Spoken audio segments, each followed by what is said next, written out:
यदि किसी व्यक्ति को खुजली की समस्या हो रही है या प्लूराइटिस का प्रॉब्लम हो रहा है तो कौन कौन से खाद्य पदार्थ उसके लिए अच्छे हैं जो उसकी इस समस्या को कम करेंगे, आज इस पर बात करेंगे। ज्यादातर लोग खुजली की समस्या या इस तरह की चीजों के लिए टिप्स पर बात करते हैं, क्रीम्स और लोशंस पर बात करते हैं, पर खाद्य पदार्थों पर कोई ज्यादा बात नहीं करता। आज इस टॉपिक को हम टच करेंगे ताकि ब्रीफ आइडिया आपको मिल जाए। बहुत सारे हमारे पेशेंट्स ऐसे आते हैं जिनको खुजली का प्रॉब्लम होता है। आज ये टॉपिक में हम उनके लिए बात करेंगे क्या क्या खाद्य पदार्थों को ज़्यादा मात्रा में उन्हें खाना चाहिए और इनसे उनको किस तरीके का फ़ायदा मिल सकता है। टॉपिक पर जाने से पहले जो लोग हमारे चैनल पर नए हैं उन्हें रिक्वेस्ट करूँगा कि चैनल को सब्सक्राइब करें, वीडियो को लाइक करें, शेयर करें, फॉलो करें, कमेंट करें, पूरा देखिए। टॉपिक इंपॉर्टेंट है इसलिए इसे एंड तक देखिएगा। चलिए शुरू करते हैं इंपॉर्टेंट वीडियो।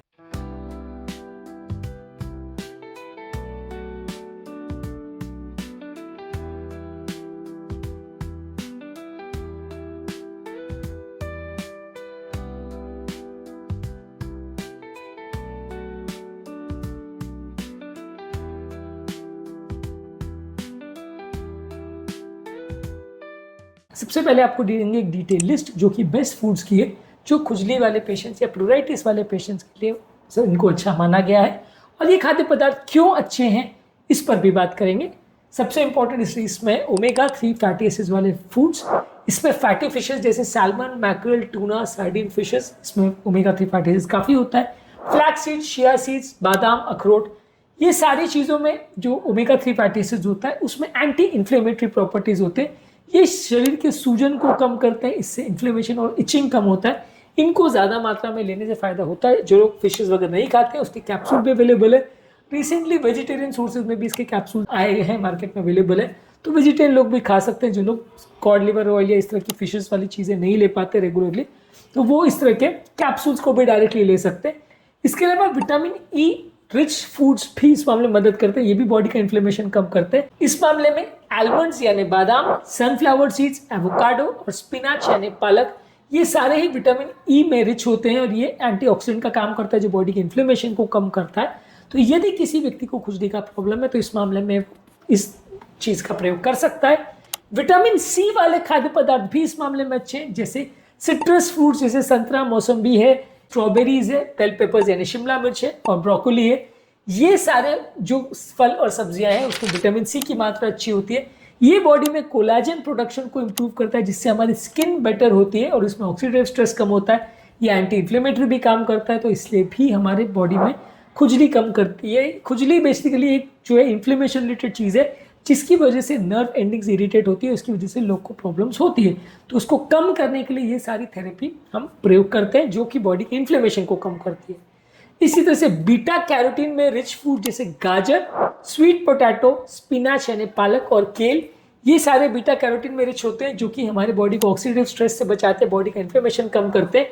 इसके अलावा जो खाद्य पदार्थ प्रोबायोटिक में रिच होते हैं जैसे दही है, केफिर है, सोरक्रोट है, किमची यानी कोई भी फर्मेंटेड फूड प्रोडक्ट्स हमारे गट के नॉर्मल फ्लोरा को इम्प्रूव करता है, हमारे पेट के नॉर्मल बैक्टीरिया को इम्प्रूव करता है, तो ये भी हमारे बॉडी के इन्फ्लेमेशन और खुजली को कम करता है। तो ये खाद्य पदार्थ भी इस मामले में अच्छे हैं। इसके अलावा जो खाद्य पदार्थों में जिंक ज्यादा होता है जैसे ऑयस्टर्स, बीफ, कद्दू यानी पंपकिन के सीड्स और दालें यानी लेंटिल्स, ये भी हमारे बॉडी के इन्फ्लेमेशन को कम करता है और इम्यूनिटी को इम्प्रूव करता है, इसलिए ये खाद्य पदार्थों को भी ज्यादा मात्रा में लेना चाहिए।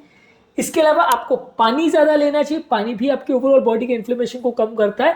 और पानी देने वाले खाद्य पदार्थ जैसे क्यूकम्बर यानी खीरा, वाटरमेलन यानी तरबूज, ऑरेंजेस और स्ट्रॉबेरी, ये हमारे बॉडी की हाइड्रेशन को मेंटेन करते हैं और जब स्किन ड्राई होती है तो खुजली ज़्यादा होती है। पानी ज़्यादा पीने से या उन खाद्य पदार्थों को लेने से जो हमारी पानी की कमी को पूरा करते हैं, हमारी खुजली की प्रॉब्लम कम हो सकती है। इसी लिस्ट में लास्ट जो प्रोडक्ट है इसके बारे में बात करेंगे वो है टर्मरिक यानी हल्दी, इसमें कुर्क्यूमिन होता है, जिंजर यानी अदरक और लहसुन यानी गार्लिक, ये सारी चीज़ों में एंटीऑक्सीडेंट तत्व होते हैं, एंटी इन्फ्लेमेटरी तत्व होते हैं। ग्रीन टी और बेरीज में भी एंटी इन्फ्लेमेटरी तत्व होते हैं, ये भी बॉडी के इन्फ्लेमेशन को कम करते हैं जिससे खुजली की प्रॉब्लम कम होती है।